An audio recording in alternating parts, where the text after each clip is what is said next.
This thing just tickles me, man. File this under man stuff, right? There's just certain things that some dudes are into. And, there's a percentage of women that are cool with this. Any woman that finds this sort of thing cool is a cool woman, right? They're always taken, by the way. They don't last long on the open market. Anyhow, I picked this thing up. You've seen it before. It's a modified Woodman's Pal. The thing is you hear that? It's got a little rattle, and what that is there's just this moves just a hair, and so I've been swelling this leather handle, hoping it would take that rattle out, but it hasn't. So what I'm going to do is I'm going to put this in a vise, and I'm going to try peening over this to drive all this down and force it tighter. I'm going to do that in a moment, and then we'll see if this works. Meanwhile, here's this other knife that I hand forged with a guy named Justin Burke. This is Mark here. He also put the MKZ on there for me on a mountaintop in Tennessee in 2018, I believe. I was sick as a dog, man, when we did this. And I never finished it. It's just been sitting here. I think it's 1075, maybe 1095. We did all the proper heat treatments on it. Baked it in the oven a couple times. Quenched in oil. It's 1/4 inch thick here. The spine, got some choil here, and it's going to be cleaned up more when I make the scales for it. So, but I got to get that done. Anyhow, let's get to this and see what happens. All right, this camera's probably going to jump around because it's on the bench here, but.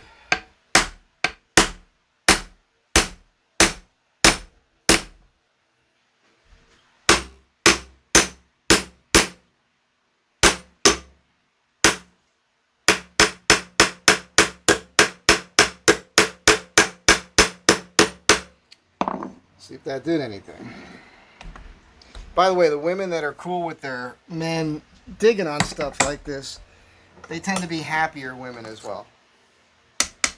Look at that. It worked. No more rattle.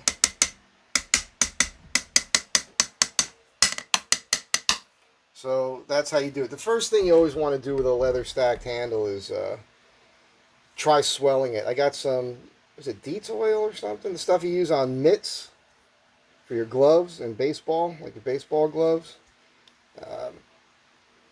Well, you know, I can still feel a slight amount of wiggle there, but this definitely sounds better. I'm going to peen it just a little bit more. Okay, let's see here. I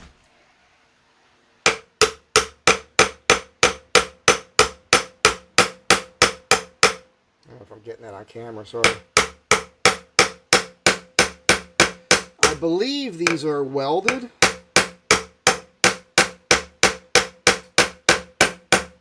Using my Warrington hammer. You guys know that skinny thing so you can hold a finish nail between two fingers and tap it to get it started without smashing your fingers.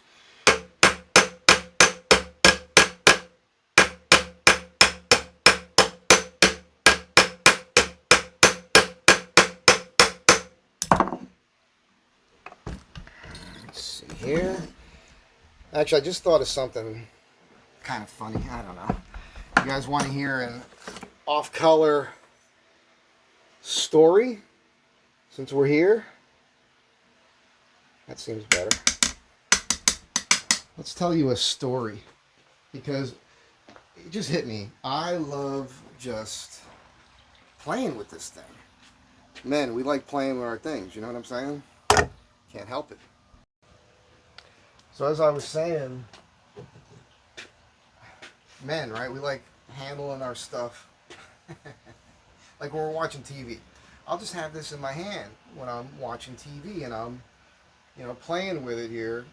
And it just reminded me of this funny story. Well, it's kind of embarrassing, but I think you guys will learn by now. I don't care. I'm Jimmy Crack Corn. And I don't care.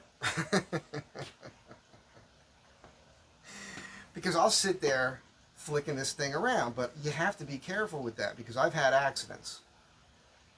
And I remember when I was teaching myself how to flick a Zippo around. You know, I wish I had one here to demonstrate, but there's a lot of little Zippo tricks you could do.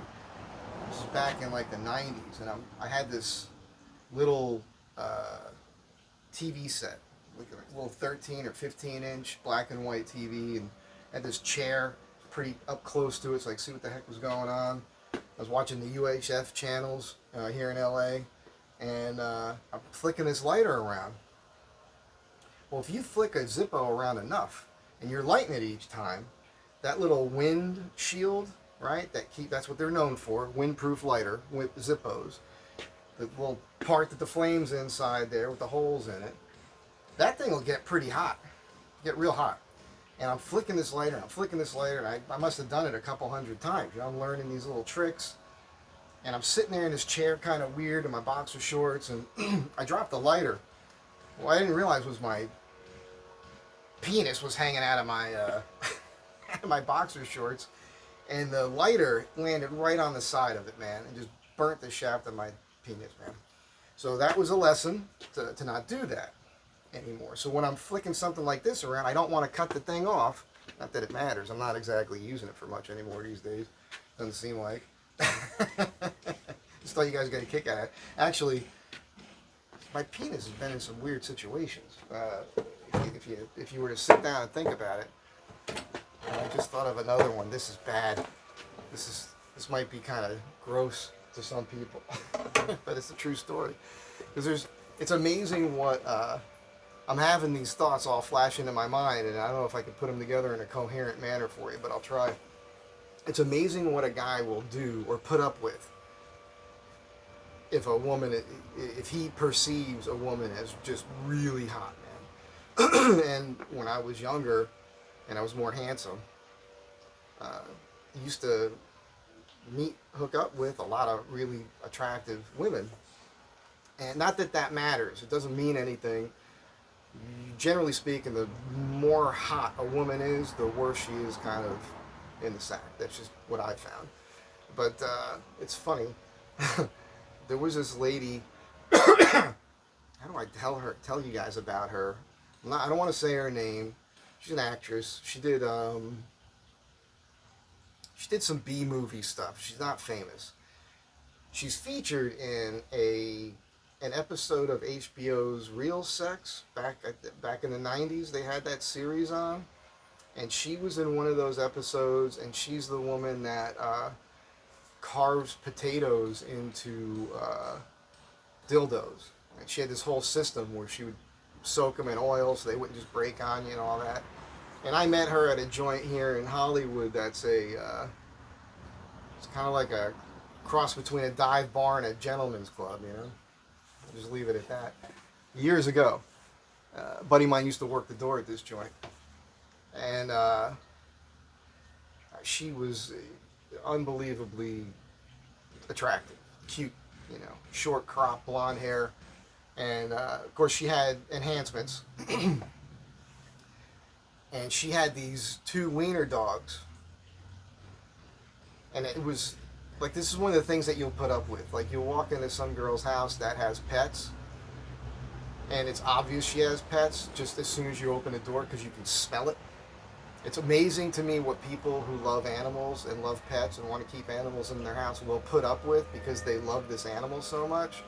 I don't care who you are. For me, personally, if I walk home and my dog's so excited it pisses all over the place, so the first 15 minutes of me walking in the house is me cleaning up my dog's piss, I'm not owning a dog. I'm not going to put up with that. I'm not going to pick up dog poop. I'm not going to vacuum dog hair, cat hair, all stuff. I like animals. Animals like me. And I don't just like animals because most of them are delicious. Lips smacking delicious. That's not why. I get it. I understand it. But the stuff you got to put up with to have it, I got better things to do with my time. So that's just how I feel. It might seem insensitive. I get it. But as a man, and if a woman is in this mindset, this is when I was younger. It's not who I am now. For any of the ladies watching this, if you're still here. I can already tell you, I'm going to look at my numbers after I post this video. It's been up for a day. I'm going to lose a few subscribers. And they're going to be ladies. I know it already. It's already happening. You already like, screw this guy. Neanderthal. My sister did 23andMe, and she told us we do have a substantial amount of Neanderthal in us. So, big freaking surprise there, huh? So anyhow, as I was saying, this some of these women, you go in their place, it's like, woof, what the hell? But they're just so aesthetically like this life. I just like things that are aesthetically pleasing. You know, the curves, the shape, the balance. Well, there's women built like that. You know what I'm saying? Even if they did pay for some of it. And I'd go to her place from time to time. We had to go to her place more often because she had to take care of these friggin' dogs. These friggin' dogs.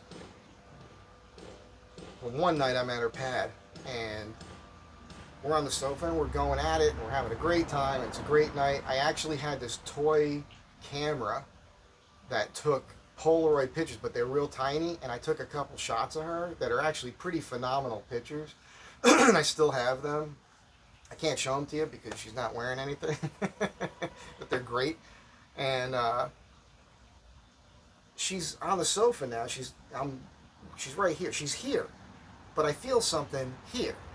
And I look down, and it's one of her wiener dogs licking my dick.